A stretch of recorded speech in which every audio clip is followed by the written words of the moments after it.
আমার প্রিয় মাধ্যমিকের ছাত্রছাত্রীরা, আশা রাখি তোমাদের বাংলা পরীক্ষা নিশ্চয়ই খুব ভালো হয়েছে।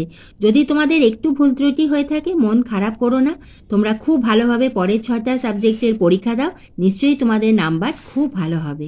আজ আমি তোমাদের কাছে নিয়ে এসেছি তোমাদের ইংলিশ পরীক্ষার জন্য একটি মডেল কোয়েশ্চেন পেপার। এই কোয়েশ্চেন পেপারটা দেখো, এই ধরনের প্রশ্নপত্রই তোমাদের আসবে এবং এইভাবে আমি তোমাদের শুধু ইংলিশ নয়, প্রতিটি বিষয়ের, এরপরে অঙ্ক এবং প্রতিটি বিষয়েরই আমি তোমাদের ভিডিও দিতে থাকবো। তুমি যদি চ্যানেলে নতুন হয়ে থাকো, চ্যানেলটা সাবস্ক্রাইব করে রাখো এই ধরনের আরও গুরুত্বপূর্ণ ভিডিও পাওয়ার জন্য। এবার এসো আমরা একটি নমুনা প্রশ্নপত্র মডেল কোয়েশ্চেন পেপার দেখে নিই। তোমাদের একের দাগেতে থাকবে তোমাদের যে টেক্সট বই ব্লিস আছে, সেই ব্লিসের অন্তর্ভুক্ত প্রোস অর্থাৎ গল্প থেকে প্রশ্ন থাকবে। তোমাদের গল্প থেকে প্রশ্নতে থাকবে মোট 12 নাম্বার। আগে আমরা জেনে নিই যে তোমাদের ইয়ারে প্রোসের জন্য খুব ভালোভাবে পড়বে 7 নম্বর লেসেন দ্য ক্যাট। এরপরে যেটা খুব ভালোভাবে পড়বে সেটি হলো 5 number lesson our run away kite, and তোমরা এক্সট্রা পড়ে রেখো the passing away of Bapu. And তোমাদের পোয়েট্রি অর্থাৎ কবিতার জন্য খুব ভালোভাবে পড়বে 8 নম্বর যে লেসেন রয়েছে দ্য স্নেল। এরপরে ভালোভাবে পড়বে তোমাদের সেকেন্ড যে লেসেন ফেভেল, অ্যান্ড তোমাদের পড়তে হবে সি ফিভার 6 নম্বর লেসেন। তোমাদের প্রোস এবং পোয়েট্রির জন্য তোমরা এই 6টি লেসেন খুব ভালোভাবে পড়ে যেও। এবার এসো আমরা এই নমুনা প্রশ্নপত্রটি দেখে নিই এবং তার সঙ্গে আমরা অ্যান্সারগুলোও দেখে নেব। প্রথমে রয়েছে 5টি এমসিকিউ। তোমরা এমসিকিউ এর অ্যান্সারগুলো দেখে নাও।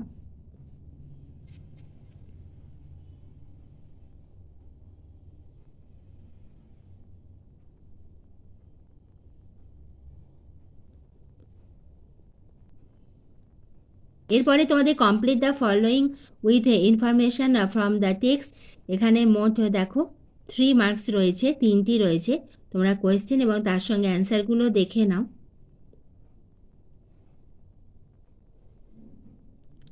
সিএতে রয়েছে feel in the chart with information from the text. এখানে স্টেটমেন্ট অ্যান্ড রিজন, এখানে রিজন দেওয়া আছে, তোমাদের স্টেটমেন্ট লিখতে হবে। অ্যান্ড পরেরটিতে তোমাদের স্টেটমেন্ট দেওয়া আছে, রিজনটা লিখতে হবে। এখানে প্রত্যেকটি 2 নম্বর করে 2 + 2 করে রয়েছে 4 মার্কস। তাহলে একের দাগে আমাদের প্রোস থেকে যে প্রশ্ন থাকছে সেখানে থাকছে আমাদের 12 নম্বর, এবং 2-এর দাগে আমাদের প্রশ্ন থাকবে পোয়েম থেকে। এসো আমাদের পোয়েমটা দেখে নিই। এটা ফেবেল পোয়েমটি দেওয়া হয়েছে। আমাদের পোয়েম থেকে থাকছে 8 নম্বর, 8 মার্কস। এইভাবে আমাদের সিন প্যাসেজে থাকছে মোট 20 নম্বর। তোমরা প্রশ্নগুলি দেখো এবং তার সঙ্গে উত্তরগুলো দেখে নাও।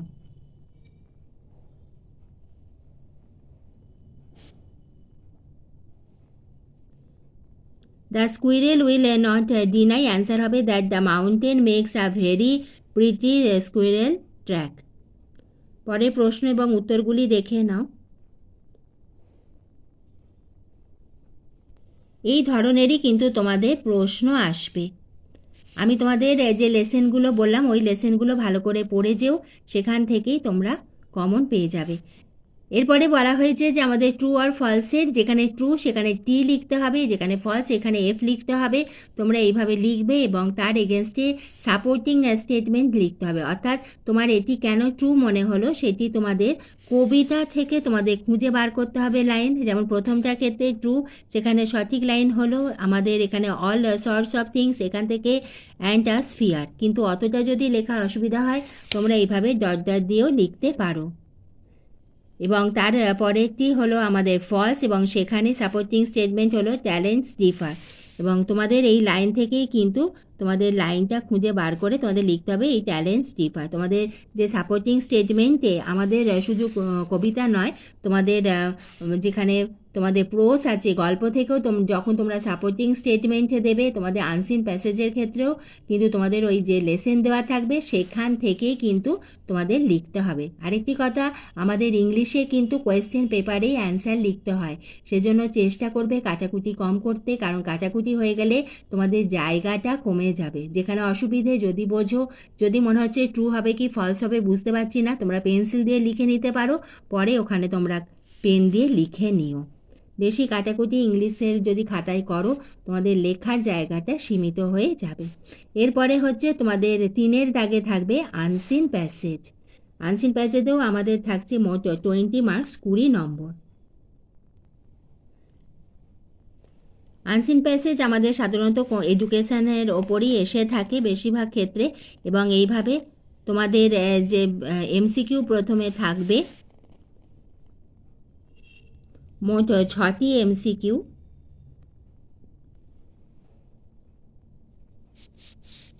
এবং তারপরে রয়েছে ট্রু ফলস এবং তার এগেনস্টে সাপোর্টিং স্টেটমেন্ট।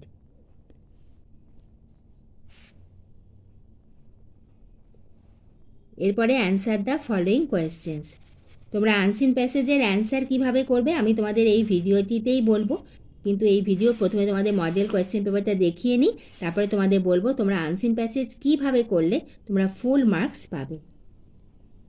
আগে এসো আমরা প্রশ্নপত্রগুলি আগে দেখে নিই। এরপরে হলো সেকশন বি। সেকশন বিতে প্রথমে 4-এর দাগেতে write the correct alternative to fill in the blanks. এখানে তোমাকে শূন্যস্থান পূরণ করতে হবে এবং সেটা দেওয়া থাকবে 3টে অপশান তোমাদের দেওয়া থাকবে, যেটি রাইট অপশান তোমাদের লিখতে হবে। এখানে প্রথমটার ক্ষেত্রে সঠিক অপশান হলো হ্যাজ বিন রেনিং, তারপরেটি হলো ইস, এবং তারপরে হ্যাজ বিন অ্যাফেক্টেড। এইভাবে মোট 3টি থাকবে, প্রতিটি 1 নম্বর করে 3 মার্কস। এরপরে 5-এর দাগেতে ডু অ্যাজ ডাইরেক্টেড। প্রথমে এতে থাকবে আর্টিকেলস অ্যান্ড প্রিপোজিশনস তোমাদের লিখতে হবে। এখানে 2টো আর্টিকেলস, 1টা প্রিপোজিশন, অথবা 2টি প্রিপোজিশন, 1টি আর্টিকেলস।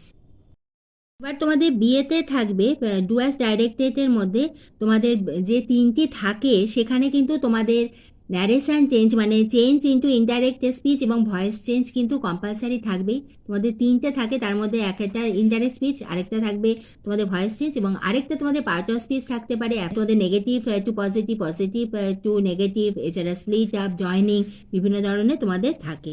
তাহলে এসো প্রথমে দেখে নিই প্রথম question. He said I shall be glad to be here tomorrow, change into indirect speech. এর অ্যান্সারটা এইভাবে লিখবে, he said that he would be glad to be there the next day. দুয়েটি হলো the poem is too simple to need an explanation, omit to and rewrite। মানে এখানে যে TOO রয়েছে এটাকে তোমাদের অমিট করতে হবে, অর্থাৎ বাদ দিতে হবে। অ্যান্সারটা এইভাবে লিখবে, the poem is so simple that it does not need an explanation। পরেরটি রয়েছে a poet can not but be gay use help. এখানে অ্যান্সারটা হবে a poet can not help being gay. এরপরে তোমাদের নেক্সট থাকে যেটি হলো choose the correct phrasal verbs. এখানে তোমাদের ফ্রেজাল ভার্বস থাকবে। তোমাদের যে ফ্রেজাল ভার্ব থাকবে সেখানে তোমাদের 3টে করতে হবে, প্রতিটি 1 নম্বর করে, কিন্তু তোমাদের অপশানে থাকবে মোট 4টি। একটা তোমাদের এর সঙ্গে ম্যাচ হবে না। এবং আরেকটা খুবই ইম্পর্টেন্ট, তোমরা যখন অ্যান্সার লিখবে তখন অতি অবশ্যই এখানে যে টেন্সে রয়েছে সেই টেন্সে লিখতে হবে। যেমন ধরো এখানে রয়েছে the factory produces 50 cars per month. এখানে কি আছে? প্রডিউসেস, অ্যান্সার হলো টার্নস আউট, কিন্তু আমাদের দিয়েছিল টার্ন আউট, কিন্তু এখানে যেহেতু রয়েছে প্রডিউসেস সেজন্য তোমাকে এখানে লিখতে হবে টার্নস আউট। তুমি যদি এখানে টার্ন আউট লেখো তাহলে কিন্তু তুমি নম্বর পাবে না। পরেরটি হলো his speech excited the mob, answer হবে ওয়ার্কড আপ। তারপরেটি the plane flew at midnight, answer হলো টুক অফ। এখানে দেখো রয়েছে টেক অফ, যেহেতু এখানে ফ্লাই ফ্লিউ সেজন্য ফ্লিউ রয়েছে, সেজন্য এখানে হয়ে যাবে পাস্ট টেন্সে টুক অফ। টেক অফটা হয়ে গেল টুক অফ। সেজন্য অতি অবশ্যই এইভাবে ভার্বের ফর্ম চেঞ্জ করে ঠিকভাবে লিখবে, তাহলেই তোমরা পেয়ে যাবে 3 মার্কস।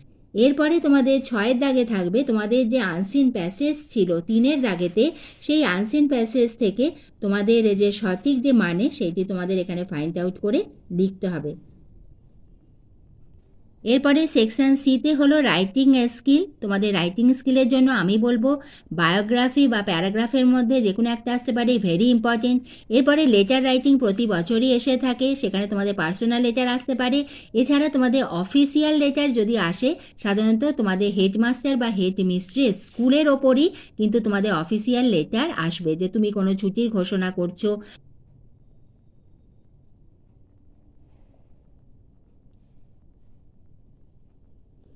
তাহলে এসো আমরা এখানে যে 3টে রাইটিং রয়েছে সেই 3টে রাইটিং দেখে নিই।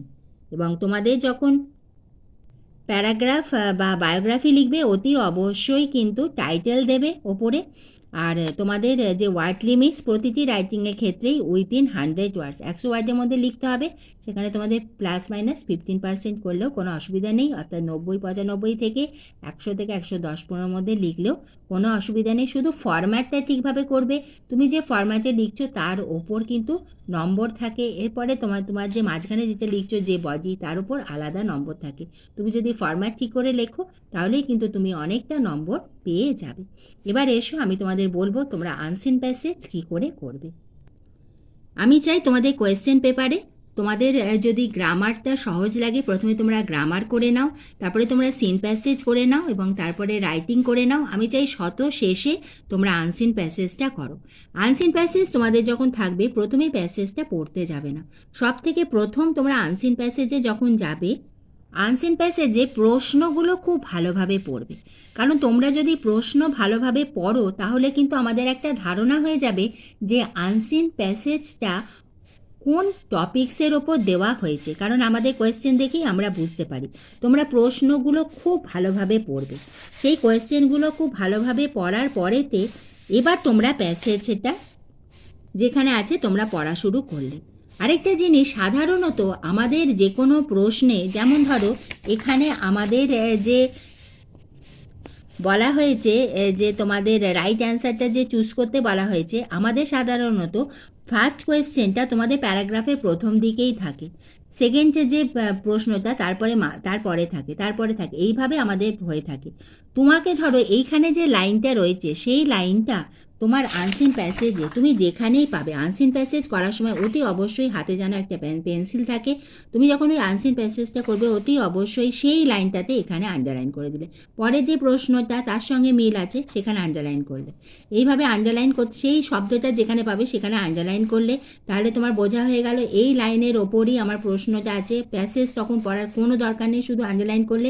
এবারে যে লাইনগুলোকে আন্ডারলাইন করেছো সেই লাইনগুলোকে খুব ভালোভাবে পড়ো, তাহলেই কিন্তু তুমি সেই উত্তরটা যেখানে জিজ্ঞাসা করেছে সেটাই পাবে।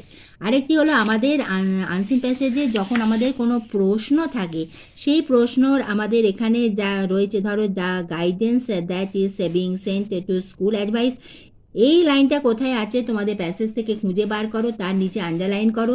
এই লাইনের সঙ্গে রিলেটেড তার আগে বা পরে যে লাইন আছে সেইটা যদি তোমরা সেইভাবে গুছিয়ে নাও লিখতে পারো, সেই লাইনটা বা তার আগের বা পরের লাইনের সঙ্গে রিলেটেড যে শব্দ লাইন দুটি রয়েছে সেইটা লিখে দাও, তাহলেও কিন্তু তোমরা কিছুটা নম্বর পাবে। কিন্তু ফাঁকা রেখে বা খালি রেখে এসো না, কিছু লিখলেও যদি সেটা রাইট হয় তাহলে কিন্তু তোমরা নম্বর পেয়ে যাবে।